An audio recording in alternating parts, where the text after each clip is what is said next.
두 번째 시간에는 이제 인대인 제자 훈련을 좀 소개하면서 이런 것들이 왜 필요한지에 대한 이야기를 좀 하려고 합니다. 여러분들 편하게 두 번째 시간에는 슈퍼거북이라는 동화책 한번 읽어보셨어요? 슈퍼거북이라는, 저희는 이제 인대인 하면서 어른들의 동화들 좀 소개도 하고 그 안에서 좀 의미 있는 이야기를 나눔도 하고 하는데, 요즘 슈퍼거북이라는 책이 굉장히 많이 회자되고 있더라고요. 그 내용을 잠깐 말씀을 드리면, 이제 토끼와 거북이 이야기는 잘 아시잖아요. 토끼가 당연히 빠르죠. 빠른데 중간에 교만해서 잠자는 바람에 느린 거북이가 토끼를 이겼다. 이게 이제 가장 전형적인 토끼와 거북이 이야기인데, 슈퍼거북이라는 그 책의 내용은 그 토끼와 거북이 이야기 다음 이야기지 않습니까? 그래서 사람들이 야, 토끼를 이긴 거북이니까 대단하다 해서 슈퍼거북이라는 별명을 지어준 거예요. 근데 어느 날 이제 슈퍼거북이 사실은 느리겠죠. 느려서 그 횡단보도를 지나가는데, 느릿느릿 횡단보도를 지나가고 있으니까 사람들이 쟤 슈퍼거북 아니야, 슈퍼거북인데 왜 이렇게 느려? 이렇게 비아냥거리는 소리를 들은 겁니다. 그러니까 이제 슈퍼거북이 거기에 자극을 받아서 사람들이 나를 굉장히 빠르다라고 오해하고 있는데, 그렇다면 내가 좀 빨라져야겠다. 저 사람들이 요구하는 대로 내가 좀 대단한 거북이가 돼봐야겠다. 이런 마음으로 이제 잠도 안 자고 식음을 전폐하고 그냥 달리기 연습을 하는 거예요. 매일 뜀뛰기를 합니다. 이제 동화니까 가능한 이야기겠지만 결국 이제 슈퍼거북이라는 이름에 걸맞는 진짜 슈퍼거북이 된 거예요. 막 기차보다 빨라지는 겁니다. 엄청나게 잘 뛰는 거예요. 드디어 이제 토끼가 리벤지 경기를 요청해서 달리기 시합을 재경기하게 됐습니다. 당연히 이제 슈퍼거북이 이겨야죠. 그렇게 열심히 연습을 했고 기차보다 빠른데 토끼 이길 수 있지 않겠습니까? 근데 문제는 뭐예요? 1편의 반대 상황이 벌어지는 겁니다. 이 슈퍼거북이 너무 빨리 달려간 나머지 토끼보다 너무 앞서가니까 이번엔 그 거북이가 잠을 잔 거고, 토끼가 자고 있는 거북이를 추월해서 이겼다. 이제 이게 두 번째 얘기가 되는 겁니다. 토끼가 이기고 난 다음에 수많은 비난이 거북이한테 돌아오는 겁니다. 야, 너 슈퍼거북인 줄 알았더니만 너 별거 아니네. 너 느림보네. 그렇게 많은 사람의 비아냥 속에서 경기를 마치고 거북이는 집에 돌아왔어요. 자, 이제 여러분이 그 거북이라면 그날을 어떻게 보냈을까? 어떤 사람은 내가 다시 리벤지 경기를 통해서 이 토끼를 이겨보리라. 내가 얼마나 잘 뛰는 존재인지를 내가 증명하리라. 아마 이를 악물고 다시 뜀뛰기 연습을 한다던가, 아니면 뭐 잠 안 자는 연습을 해서 내가 달리면서 중간에 잠을 안 자겠다라든가 뭐 이런 생각을 했을 수 있고, 그런 생각을 하시는 분도 있을 수 있겠지만 이 동화책이 지향하는 바는 이제 그런 내용은 아닙니다. 슈퍼거북이 돌아와서 그 연습하는 동안 자지 못했던 잠을 푹 자고요. 가장 행복한 날을 보내는 거예요. 천천히 본래의 모습대로 쉬기도 하고 느리게 걷기도 하고 잠도 자고 비로소 행복해졌다. 이제 이게 슈퍼거북의 결론입니다. 이 얘기가 이제 인대인을 시작하면서 왜 우리에게 의미가 있는가 하면, 저는 은사도 그렇고 우리가 특히 한국교회 성도들에게 있는 열심도 그렇고 참 좋은 것인데 그럼에도 불구하고 너무 자기 소유화되거나 또 좀 능력주의화되거나 엘리트주의화된 측면이 많다고 생각합니다. 제자훈련 얼마나 좋습니까? 그런데 제자훈련도 조금 이렇게 뭐라 그럴까, 라이센스 같은 느낌?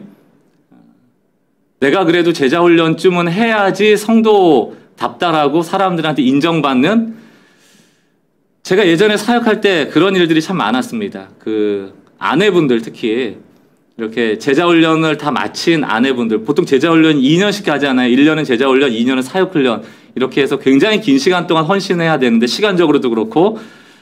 근데 이제 남편들을 보면서 그런 생각을 많이 하는 거예요. 그 아내분들이 우리 남편도 좀 해야 되는데, 그러면서 늘 하는 얘기가 누구누구 남편은 제자훈련 지금 받고 있다던데, 그래서 그분은 나중에 장로 또 될 기회를 얻는다는데, 안수 집사 됐다는데, 누구누구는 했대던데 우리 남편도 좀 제자 훈련 했으면 좋겠어.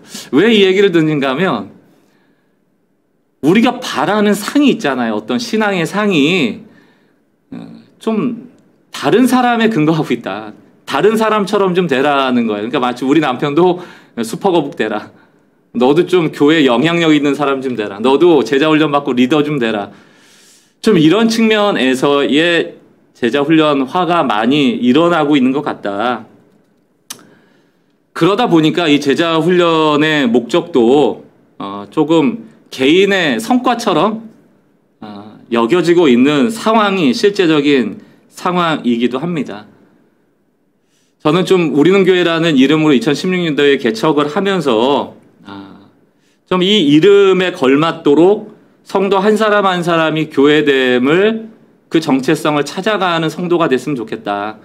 우리 성도님들이 시스템의 지배를 받고 어떤 천편일률적인 제자훈련 받은 사람, 그 라이센스를 딴 사람에서 멈추는 것이 아니고 조금 예수를 따른다는 그 본질적인 그 신앙의 삶을 지향하면서 또 교회 안에서뿐만이 아니고 교회 밖에서 역시 성도됨 또 제자됨의 삶을 살아갈 수 있었으면 좋겠다라는 마음을 먹고 교회를 개척했고 한마디로 요약을 하면 성도와 교회에 대한 개혁이라는 마음을 가지고 교회를 개척을 했습니다.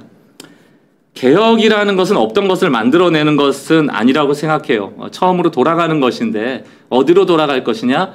그것은 저는 복음이라고 생각을 합니다. 교회 안이나 교회 건물에 갇혀버린 복음이 아니고 좀 세상 속에 꺼내어지고 드러날 수 있는 복음. 그렇다면 모든 성도가 좀 복음을 드러낼 수 있는 교회 안팎에서 말이죠. 그런 좀 지향성을 가진 제자훈련이 필요하잖아요. 그러니까 처음에는 사실 제자훈련이라는 말도 안 붙였습니다. 그냥 인대인이라는 말로 좀 저희 교회 방향, 성도들이 지향해야 될 방향이 충분했기 때문에 그냥 인대인만 강조를 했는데 이제 한국 교회는 좀 그런 게 있어요. 제자훈련 이래야지 좀 시스템화되어진 뭔가 체계가 있어야지 좀 수용하시더라고요. 좀 애매모호하고 그러면 본질에 대한 얘기만 꺼내놓으면 저게 뭐지? 좀 궁금해하고 좀 뭐라 그럴까요? 받아들이지 못한다고 할까요? 이제 그런 것들이 있어서 뭐 굳이 제자훈련이라는 말을 붙이고 싶지 않았지만 인대인 제자훈련 이렇게 좀 붙여는 보았습니다. 그래서 교회와 성도가 복음이라는 그 본질로 돌아갈 수 있도록 좀 하는 의도를 가지고 저희가 좀 만들어 본 것이 인대인이고요. 교회 밖에까지도 예수의 제자로서 어떻게 살아갈 것인가를 함께 고민하고자 좀 제안된 그런 뭐 제자훈련 혹은 양육훈련이다. 여러분들이 그렇게 보시면 좋을 것 같습니다. 마찬가지입니다. 은사라는 것도 모두가 슈퍼거북이 될 필요는 없잖아요. 다 잘 뛰는 존재가 될 필요 없잖아요. 우리에게 주신 알맞은 은사들이 다 있는 것처럼 예수님의 제자도 예수를 따르는 것에 대한 공통점, 주인이 하나라는 공통점은 있지만 각각의 영역에서 그 위치에서 그 제자의 삶을 살아내는 방식은 너무너무 당연한 것이거든요. 그것을 좀 인정하고 같이 고민해 줄 수 있는 그런 교회 또 그런 성도들이 되었으면 좋겠다라는 마음이 들고요. 그런 맥락에서 좀 인대인을 소개하고 싶습니다. 인대인이라는 거는 좀 신조어 같은 말인데요. 앞에 있는 인이라는 것은 좀 복음 안에 있는 사람이죠. 여기서 복음 안에 있다라는 것은 그냥 교회 다니는 사람하고는 좀 다릅니다. 복음을 제대로 알고 그 복음이 무엇인지 말할 수 있는 사람들. 생각보다 교회 안에서 복음이 무엇인지에 대해서 제대로 좀 설명할 수 있는 분들이 많지는 않은 것 같아요. 또 말만 잘 못하는 게 아니고 사실 좀 복음을 오해하고 있는 그런 신앙인들도 생각보다 많다. 그러므로 마치 로마서처럼 로마에 있는 교회도 복음이 필요하였듯이 한국 교회 안에도 여전히 복음은 필요하다. 그래서 말할 수 없는 것은 사실 이해하지 못한 것이 아닙니까? 그래서 복음을 좀 제대로 전하고 알고 좀 전할 수 있는 그런 사람이 앞에 있는 인이고요. 인대인 제자훈련은 이 앞에 있는 인을 좀 만들어내 보자라는 측면의 강조점이 있고, 그럼 왜 만드는가? 그것은 뒤에 있는 인, 복음 밖에 있는 사람과 어떻게 대할 때째 아닙니까? 소통할 것인가. 그러므로 인대인은 첫 번째로는 복음을 제대로 알고 말할 수 있는 사람이 되자, 두 번째는 다른 복음을 모르는 사람에게 나갈 때 어떠한 태도를 가져야 되는 것까지를 좀 포함하고 있다.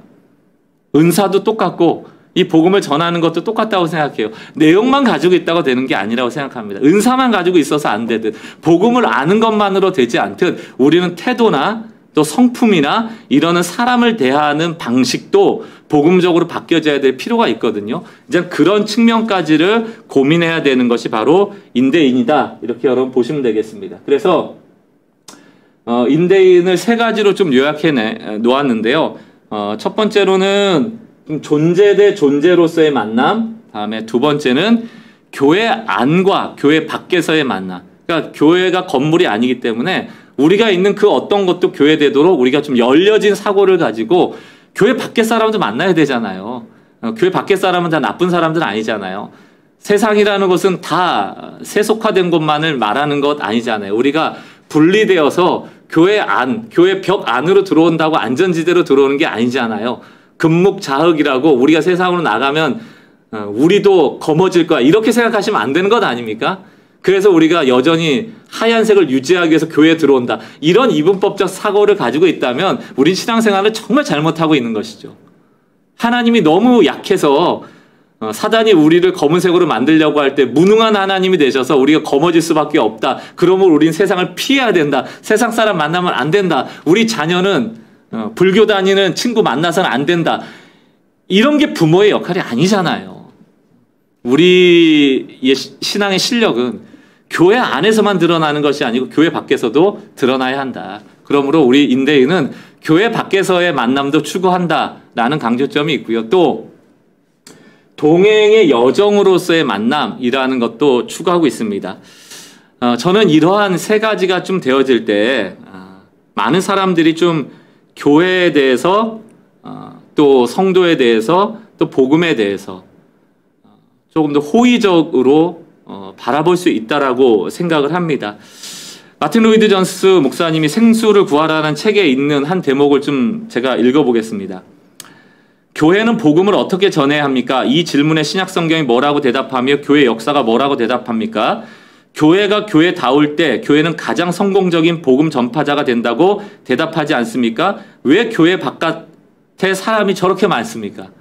이렇게 얘기하면서 뭐라고 얘기하는가 하면 주저없이 말하건대 우리에게서 끌리는 점을 발견하지 못했기 때문입니다. 이게 가장 우리에게 아픈 얘기죠. 세상 사람들이 봤을 때 교회 다닌다라는 사람으로부터 매력을 발견하지 못했기 때문이에요. 그것은 복음이 가지고 있는 그 매력을 정작 교인들도 누리고 있지 못하다. 왜? 복음을 오해하고 있으니까. 복음이 정말 얼마나 좋은 것인지 사실 교인부터가 경험하지 못하기 때문에 그 좋은 것들이 드러나지 못하는 거예요. 여러분들 정말 좋은 소식 듣고 정말 좋은 일 있으면 주체가 안 되잖아요.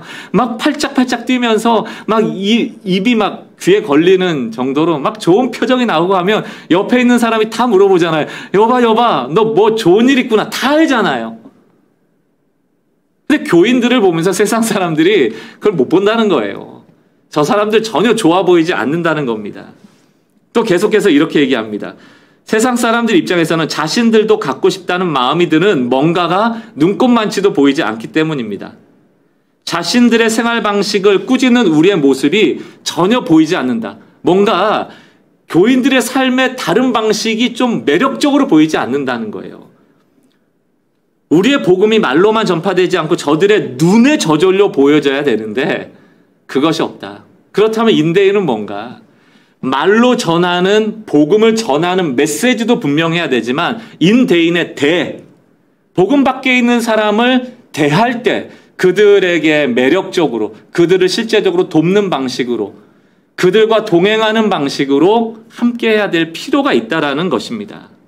그러나 우리가 영적 비만증에 걸려 있어서 맨날 나만 은혜를 주옵소서 나만 복을 주옵소서 나만 내 기도만 응답해 주옵소서라는 이런 모습을 가지고 있는데 누구를 전도해서 교회에 앉혀놓겠어요. 교회에 오면 뭘 볼 게 있습니까? 제가 처음에 개척하고 나서 우리 성도들한테 참 그들의 입장에서 이해가 안 되는 얘기를 한 적이 있습니다. 교회 개척하자마자 많은 좀 개척의 정신을 가진 분들이 그 물티슈 만들어 달라 하더라고요. 전도한다고. 그래서 제가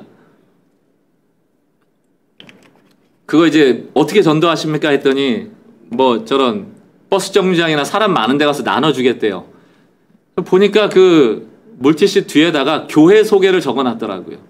그럼 여러분 그게 복음 전하는 겁니까? 교회 많이 오라고 하는 겁니까? 그래서 제가 하지 말자고 그랬어요. 왜 하지 말자고 했냐면 생각해 보세요. 지금 저희 개척교회인데 우리도 지금 하나가 안 돼가지고 개척 멤버가 저희는 없었거든요. 그래서 다 각자 교회에서 이렇게 와 앉아 계신 분들인데 새로운 사람 계속 오면은 여기 뭐 좋은 거 볼 게 있겠습니까? 서로 지금도 뭐가 이렇게 아구가 안 맞아서 이견이 많고 이런저런 작은 소음이 나고 있는데 여러분 교회는 어떠세요? 세상 교회 한 번도 안 와보고 예수 하나도 모르는 분이 와 앉아 계시면 그 교회 공동체를 보면서 예수를 보게 되고 그 교회 공동체를 보면서 사랑을 느끼게 되고 그 교회 공동체를 통해서 복음이 무엇인지 말 말고 보여짐을 통해서 매력을 발산할 수 있는 교회이십니까? 우리의 은사가 조화롭고 단정하고 품위가 있어서 그들을 섬기는 데 있어서 참 좋은 것처럼 보여지는 은사로서 그들에게 비춰질까요? 그렇지 않을 것 같아요. 막 간절하게 기도하는 모습을 보고 많은 사람들이 저 사람은 진짜 이기적이네. 오히려 그러지 않겠습니까? 그냥 자기만 잘 먹고 잘 살겠다라는 모습으로 비춰지지 않겠어요? 우리는 지금 너무 외부의 시선에 관심을 두지 않고 있다. 내부 논리에 너무 갇혀 있다. 우리끼리 좋으면 좋은 건 줄 알고 있다. 그러나 지금은 외부의 시선을 우리가 염두에 두지 않으면 안 돼요. 우리의 존재 목적 자체가 저들에게 있는 것인데 우리의 존재 목적이 교회 건물 안에 있는 게 아니고 우리의 존재 목적이 교회 밖의 사람들을 향하여 있는 것인데 그들이 교회를 어떻게 생각하는지에 대해서 염두에 둬야죠. 그리고 우리를 개혁해 나가야 될 필요가 있는 것이죠. 그런 관점에서 저희는 완벽하지 않지만 인대인이라는 것을 고민하게 된 것입니다.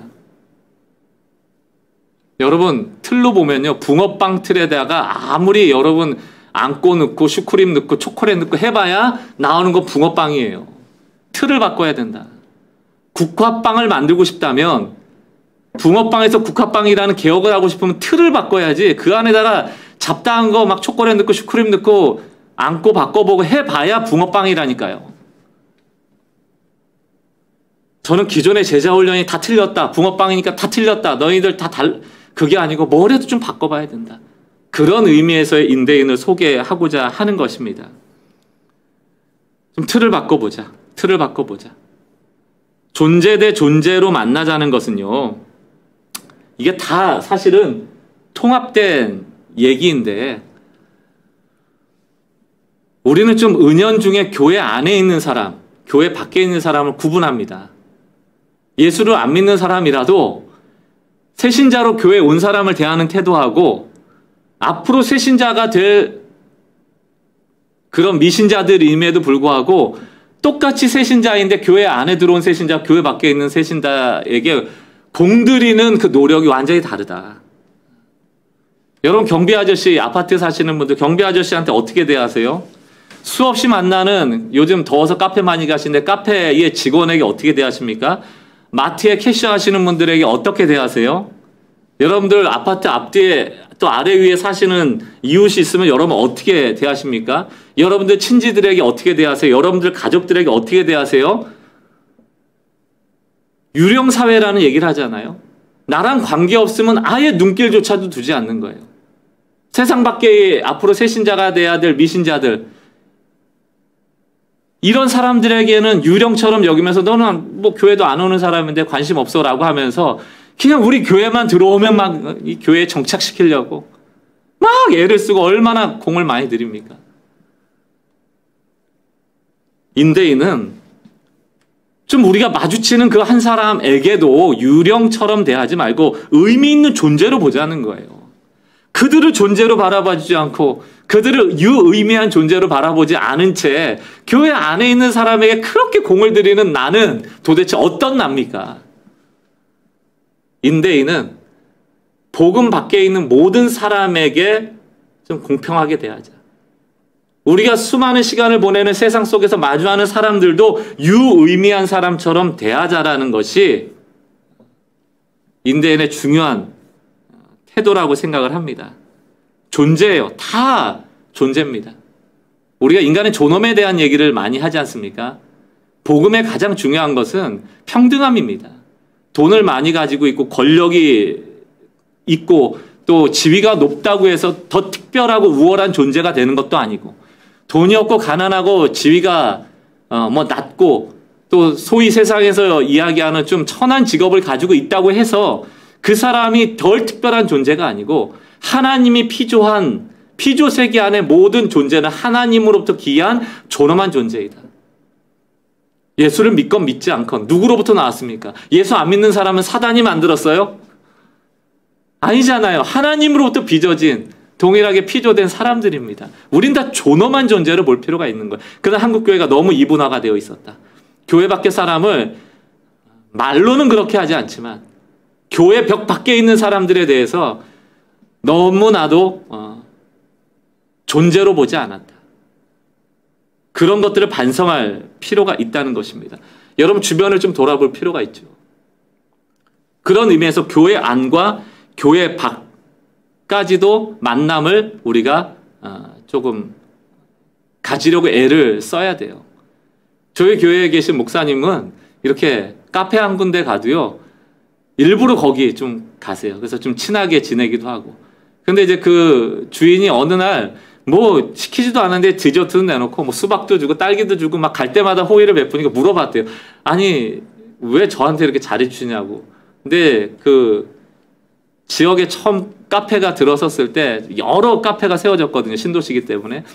그런데 이 주인 입장에서는 얼마나 좀 경쟁이 많으니까 위축되기도 하고 손님이 안 오는 것 때문에 좀 속상하기도 하고 하는데, 이 목사님이 늘 이 카페에 올 때 웃어줬대요. 그 주인분한테 미소를 가지고 다. 근데 이 목사님 왜 그랬는가 하면 인대인의 정신에 근거해서 내가 오늘 만나는 모든 사람에게 친절하게 대하고 웃어주고 이러리라 존재로서 보고 교회 밖에서의 만남도 내가 소홀하지 않겠다, 이런 마음을 가지고 어디 가나 인사하고 이렇게 좋은 표정을 했더니 이 주인 입장에서는 막 위축되고 또 이렇게 좀 경계심도 많고 이러던 차에 웃어주는 손님 너무너무 좋은 거예요. 감사한 거예요. 위로가 됐대요. 그렇게 해서 관계를 맺기 시작했는데, 이 카페 주인이 어느 날은 이 카페 와서 이 목사님 성경도 보고 하니까 목사님이시냐고, 본인도 교회 다녔던 얘기를 쭉 하면서 마음을 여시는 거예요. 그래서 이제 이 목사님이 책도 선물해주고 뭐 어떤 책 내면은 그런 책도 또 전달해주고 선물하라고 또 뭐 선물도 주시고 뭐 이러면서 관계를 맺었던, 그러면서 그 인대인에 대해서 간증했던 적이 있습니다. 교회 봉사도 필요하죠. 교회도 운영되어지고 이것도 이제 돌아가야 되는 게 맞죠. 그러나 인대인 제자훈련은 그저 교회 안에서 성경 공부할래요, 성경 더 많이 알래요, 제자훈련에서 뭐 리더 될래요, 이런 것을 떠나서 좀 교회 밖에서도 이 복음을 가진 자, 복음의 은혜를 좀 나눌 수 있는 그런 만남들을 추구할 수 있는 그런 성도들이 되었으면 좋겠다. 그래서 교회 밖에서도 이 사람 교회 다니는지 모르는 애도 불구하고 이런 고백이 나오도록, 당신 때문에 내가 위로를 얻어요. 요즘같이 아파트 안에 학부형으로서 관계 많이 맺어가잖아요. 근데 오히려 요즘은 교회 다닌다는 거 얘기하면 손해본다고 예수 믿는다는 것도 입 다물고 있는 경우가 얼마나 많습니까? 왜냐하면 내가 예수 믿는 거 알게 되면은 막 자기 주장 못하니까 욕도 못하고 자기 손해볼 때 막 강하게 얘기해야 되는데, 교회 다니는 사람이 저래? 라고 욕 들을까봐 나 교회 다닌다는 얘기 안 하고 자기 주장 마음 편하게 하는 성도들이 얼마나 많아요. 그러지 말고, 믿음이라는 공적인 거잖아요. 내가 누구라는 것을 공적으로 선언하는 거잖아요. 누구든지 주의 이름을 부르는 자는 구원을 얻으리라 할 때 이 주를 부른다는 것은 공적인 선언이거든요. 교회 밖에서도 예수 믿는 거 선언하고 믿는 사람답게 우리가 살아가자고요. 그때 비로소 우리가 매력적인 존재가 되어지는 것 아닐까요? 그래서 우리는 존재 대 존재로 만나는 것이고 교회 밖의 만남도 추구하는 제자가 되자. 이게 인대인의 핵심입니다. 또한 단지 성경 공부만 하고 지식과 이론만 늘어가고 교회 안에 리더로만 세워가는 것이 아니고 좀 동행하자. 이게 무슨 얘기인가 하면 이런 거예요. 뭐 9월달 10월달 되면은 우리가 시즌이잖아요. 새생명 축제 이런 거. 그러면 1년 내내 연락 안 했던 사람들에게 갑자기 전화하기 시작하잖아요. 교회 좀 나와라. 1월부터 9월까지 전화 한 번 안 하다가 9월 달에 11월에 있을 새생명 축제 때문에 전화해서 선물해주고 막 만나서 차 마시고, 그래서 이 친구가 깜짝 놀랐겠죠. 얘가 전화도 없다고 왜 갑자기 나랑 차 마시지? 하고 가서 처음에는 반갑고 얘기 나누다 보니까 너무 좋고 이랬는데 한 주, 2주 하다 보니까 결국 교회에 오라는 얘기예요. 여러분, 자기가 도구화 된다라고 할 때 요즘 누가 좋아하겠습니까? 우리가 무슨 외판원이에요? 선물 공세해가지고 결국 그 마지막의 목적은 이 존재를 귀하게 여기고 이 존재를 잘되게 하려고 한 게 아니고 내 실적 때문에 했던 그 외판원처럼 우리가 그렇게 신앙생활하고 있는 것 아닙니까? 그러면서도 그래도 이게 전도하고 교회 데려오면 하나님의 영광이야. 스스로 속이는 거예요. 동행한다는 건 뭡니까? 목적을 바꾸는 겁니다. 교회를 데려고 나와라. 실적 쌓으려고 하는 입장에서 새생명 축제 때 내가 여러 명 데려와야지가 아니고 그 사람이 불쌍하니까, 그 사람이 뭔가 필요하지 않나, 그 사람이 어떤 뭔가 좀 도움이 필요하지 않는가, 그 사람의 삶에 참여해 주는 거죠. 그것이 인대인이 추구하고자 하는 것입니다. 좀 사람을 기능화하지 말자. 그리고 저는 새생명 축제할 때 그런 기도 안 했으면 좋겠거든요. 대표 기도 할 때마다 새생명 축제로 많은 분들이 여기 초청받아 왔는데 그거 안 했으면 좋겠어요.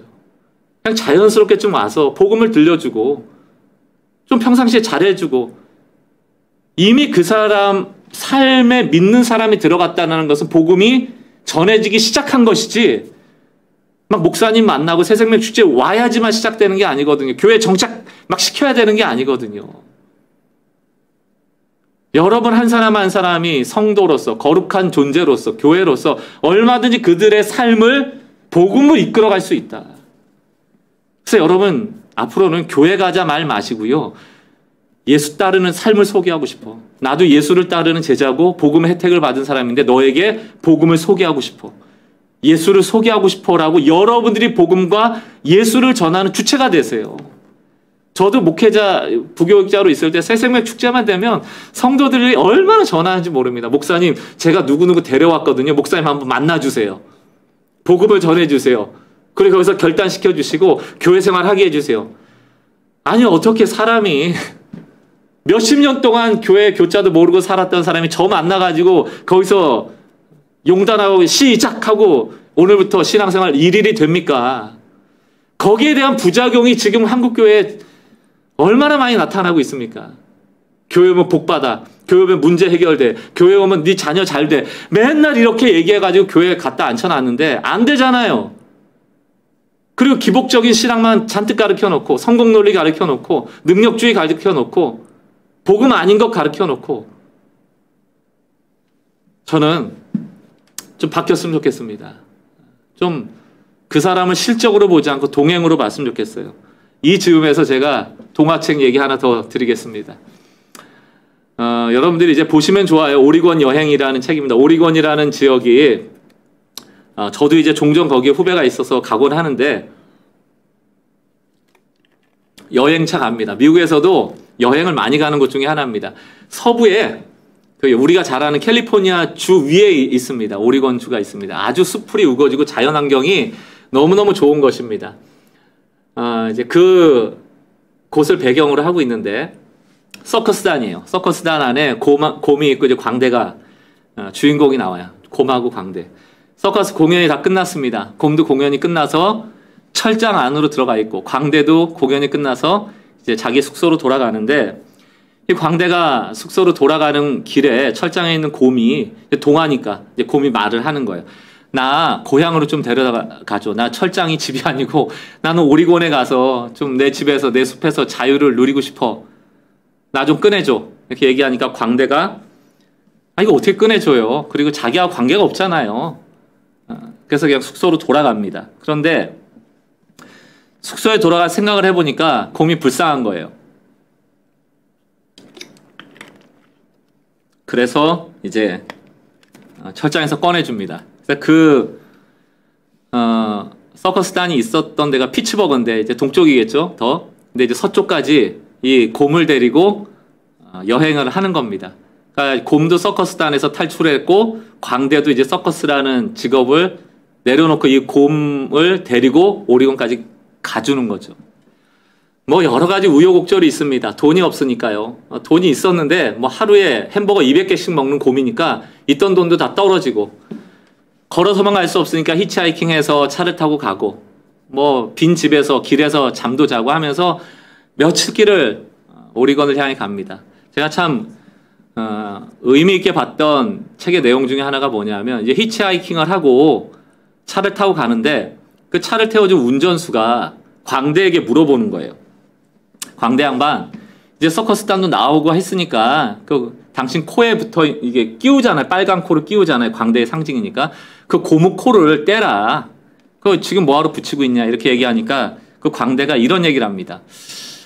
내가 일평생 광대 노릇을 하면서 늘 붙이고 살아서 이제는 이 고무 빨간 코가 내 살처럼 붙어버린 것 같다. 이렇게 얘기를 해요. 그러니까 이게 무슨 얘기하면 정체성이거든요. 내가 지금 서커스단에 오래 몸담고 있었기 때문에 그 서커스단을 나와서도 내 정체성은 여전히 광대인 거예요. 자유를 얻지 못하는 겁니다. 그 얘기가 너무너무 마음이 아프더라고요. 근데 이제 우여곡절 끝에 오리곤이라는 숲에 도달했을 때 이제 겨울이거든요. 눈이 많이 내리는데 딱 도착하니까 곰은 뒤도 안 돌아보고 자기의 고향 오리곤 숲으로 뛰어들어갑니다.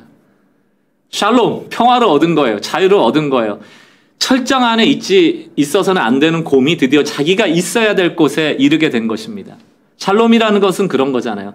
내가 있어야 될 그 자리에 제 모습으로 있는 것이죠. 그러나 광대의 입장에서 보면 한겨울에 오리곤의 숲이 자기의 집도 아니고 자기의 고향도 아니고 자기가 살 수 있는 환경도 아니죠. 사실은 무관했던 곰과 동행한 것입니다. 다행히 곰은 자유를 얻고 샬롬, 평화를 얻었어요. 그러나 광대에게는 이제 홀로 남은 그런 상황이죠.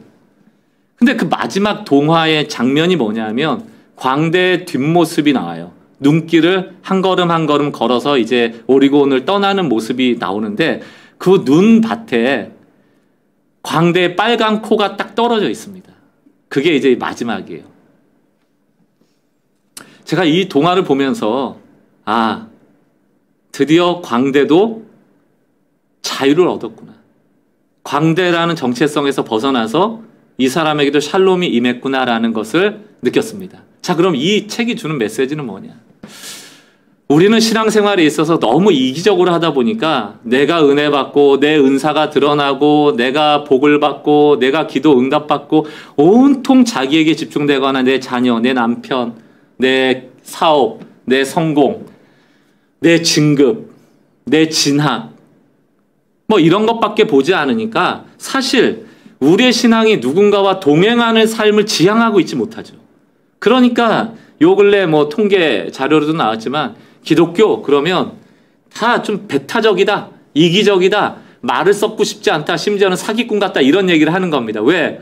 평상시에는 잘해주지도 않다가 새생명축제 같은 때 자기한테 이득이 되고 좀 자기가 실적 올려야 될 때 찾아와서 자기를 이용하니까.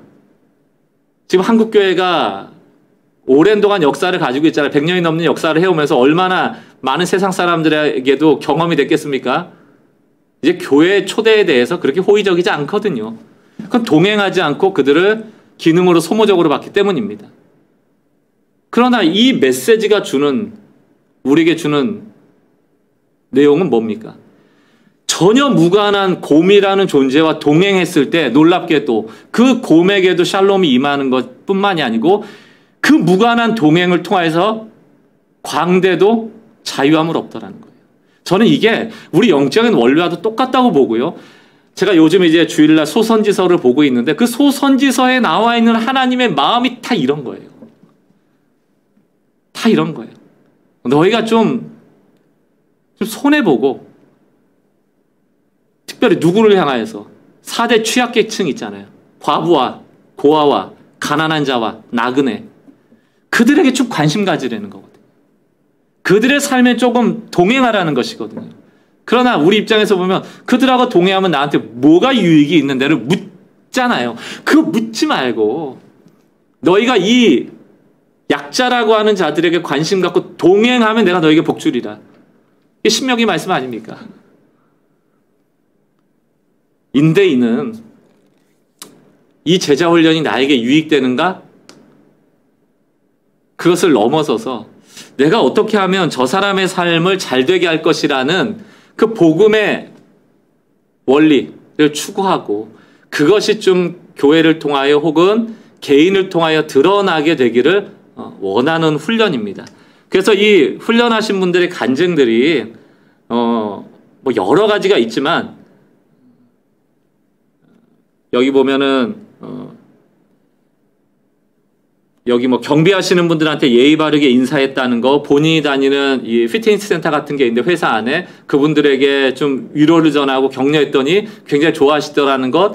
그래서 내가 교회 밖에서 내 삶의 영역에서 내가 호의를 베풀고 그 사람을 존재로 보고 어쨌든 동행하는 사람으로서 그러니까 일회적인 것이 아니고 꾸준히 조금 관계를 맺어가는 존재로서 여기면서 살아가는 그 삶의 방식을 바꾸는 그런 것을 통하여 내가 유익을 얻었다라는 그런 간증들이 저희가 그 훈련을 하면서 피드백을 받았던 간증이었습니다. 저는 좀 이러한 제자 훈련의 방식들이 교회 안에서 좀 이루어지길 바라고 이것은 꼭 이 책만으로 할 필요가 없어요. 이 방향성을 갖는다면 함께 나누는 내용은 뭐 어떤 교재라도 상관이 없죠.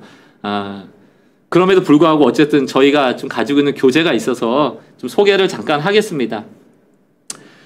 인대인의 방향성이라고 그럴까요? 몇 가지가 교회 안에서 교회 밖으로 방향성입니다. 또 그냥 교회 안에서 일하고 사역하는 그런 좀 기능 중심에서 사람을 바라보는 영혼 중심으로, 또 목사 중심에서 하나님 중심으로, 강자 중심에서 약자 중심으로, 또 타율적인 의무 중심에서 자발적 사랑 중심으로, 나 중심에서 타인 중심으로, 또 소유 중심에서 나는 중심으로 이런 중심성의 변화, 축의 변화를 저희가 좀 지향하면서 이런 교육을 하고 있다. 여러분들에게 좀 소개 드리고요. 제자훈련 과정은 책이 여러 권이 있습니다. 인대인 스타터라고 해서 이것은 3교시에 조금 더 나누겠습니다만 특별히 전통적인 교회가 이렇게 미셔널 처치, 다시 말하면 교회 밖에 강조점을 둘 때 좀 불안해 하시는 것 같아요. 우리 교회 안은 어떻게 될까? 그래도 교회가 잘 된 다음에 교회 밖으로 나가야 되지 않을까라는 사고를 여전히 하고 있다. 그 이분적인 사고를. 교회가 우리가 먼저 잘 세워져야지 교회 밖으로 나갈 수 있다. 이것만큼 이상한 얘기가 어디 있습니까? 함께 가야 되는 거거든요, 늘. 우리의 삶의 영역과 그 삶의 영역 중에 교회 안에 삶이 있는 것이지 교회 삶 따로 있고 세상의 삶이 따로 있는 게 아니잖아요. 그래서 좀 미셔널 처치적인 사고를 갖도록 할 때 교인들이 이것이 한 목사의 성향이다가 아니고 성경이 이것을 말하고 있다라는 것을 좀 성도들과 함께 공부할 때 미셔널 처치를 잘 이해시킬 수 있도록 하기 위하여서 인대인 스타터라는 것을 6주 동안 만들었고요. 그 다음에 1권 나의 이야기, 또 2권은 그분의 이야기, 3권은 우리의 이야기. 다시 말하면 나로부터 출발해서 복음이라는 예수의 이야기가 들어가면 그게 나 중심적인 신앙생활이 아니고 우리라는 공동체 중심의 삶이 만들어지도록 하는 게 인대인의 방향입니다. 이게 뭐 은사도 마찬가지고 교회도 마찬가지고 전도도 마찬가지고 결국 나와 우리가 함께 가는 것이잖아요. 그런 구조를 만들어가는 것이고요. 마지막에서는 이제 인대인 AS라고 해서 액션 앤 서포트인데요. 그냥 이론만 가지고 있으면 안 되고 좀 소그룹화해서 실제적인 인대인의 삶을 살아낼 수 있도록 그룹을 만들고 또 함께 피드백을 나눌 수 있는 그런 공동체를 만들어주는 과정이 있습니다. 유앙겔론이라는 복음이라는 것이 우리가 승리하는 거잖아요. 나만 승리하는 게 아니고. 그래서 나에게 주어진 복음이 우리에게까지로 나갈 수 있도록 우리는 인대인 훈련을 하겠다. 그 우리는 교회 안에뿐만이 아니고 교회 밖을 포함하고 있다. 이런 맥락으로 여러분 보시면 되겠고요. 1권 나의 이야기에서는 주로 나의 신앙을 좀 점검하는 겁니다. 그리고 내가 지금 놓치고 있는 게 무엇인지 이제 글쓰기 과정 같은 게 있거든요. 그런 것을 통하여서 어릴 때부터 지금에까지 하나님이 나와 함께 하신 흔적들을 다시금 찾아보고 좀 치유의 사건들, 내가 좀 하나님께 섭섭했던 것들에 대한 인생의 해석들을 좀 같이 해보기도 하고요. 그래서 인생의 스토리들을 다시 좀 리모델링 한다고 하는 것입니다. 그래서 다시 시작할 수 있도록. 그 안에는 이제 우리의 기도 생활을 통해서 우리의 기도가 너무 이기적인 기도로 빠지지 않도록 어떻게 기도하면서 우리가 신앙생활을 해나가야 될지에 대한 이야기들. 그래서 결국 나를 좀 새로 세우는 것들이 1권에 있다면 이제 2권은 그분의 이야기입니다. 복음에 대한 이야기인데 이제 우리가 복음 자체로 기뻐하고 있는가 아니면 신앙생활을 통해서 이전에 얻지 못하였던 것들을 더 얻어내기 위한 그런 복음의 혜택만을 바라고 있는가. 다시 말하면 예수님을 믿고 있는가 아니면 예수님이 주는 혜택을 믿고 있는가. 이런 것들을 좀 칼같이 구분해내서 우리가 복음의 본질 안으로 더 깊이 들어가도록 복음 자체를 좀 믿자. 그리고 복음으로 산다는 삶에 대해서도 한번 우리가 살펴봐서 복음의 내용을 좀 정리하는 게 이제 2권이고요. 이제 3권으로 넘어가면 이제 우리의 이야기인데 이 우리의 이야기는 사실은 공동체 안에서 필요한 거 있잖아요. 경청이라든가 또 서로를 축복하는 것이라든가 또 함께 성품을 배워가는 대상으로서 우리가 공동체를 세워간다는 것 등등. 그러니까 이게 경건의 삶을 살아가되 이게 개인의 경건뿐만이 아니고 서로가 서로의 경건을 돕고 서로 좀 빌딩해질 수 있는 사람들이 세워갈 수 있는 그런 경건의 삶. 우린 경건의 삶 그러면 나의 경건에 초점이 있잖아요. 근데 이것은 우리가 함께 더불어 경건의 삶을 살아갈 수 있도록 공동체성을 세우는 공부가 이제 3권이 되겠습니다. 예, 이렇게 좀 인대인이라는 것이 어떤 방향을 지향하고 있는지를 우리가 좀 나눠봤고 그 과정에 대해서도 좀 설명을 했습니다. 여러분들이 필요하시면 교재도 좀 구입하시고 원래는 세미나를 계속 좀 진행했어야 되는데 인대인 좀 얼굴을 마주하고 같이 좀 세미나도 진행하고 했어야 되는데 코로나 때문에 이 줌이나 이런 온라인상에서는 참 하기가 어렵더라고요. 그래서 1년 동안 책만 내놓고 활동을 전혀 하지 못했는데 좀 이번을 계기로 좀 이런 세미나를 통하여서 교회 안에 함께 이러한 생각을 하고 계신 목사님들을 돕고 좀 복음이 실제적으로 세상을 변화시키는 능력이 되어지는 일들이 있었으면 좋겠습니다. 자, 이제 2강까지를 마쳤고요. 3교시에는 인대인 스타터, 이제 어떻게 이제 인대인을 시작할 것인가에 대한 이야기를 좀 같이 나눠보도록 하겠습니다. 수고하셨습니다.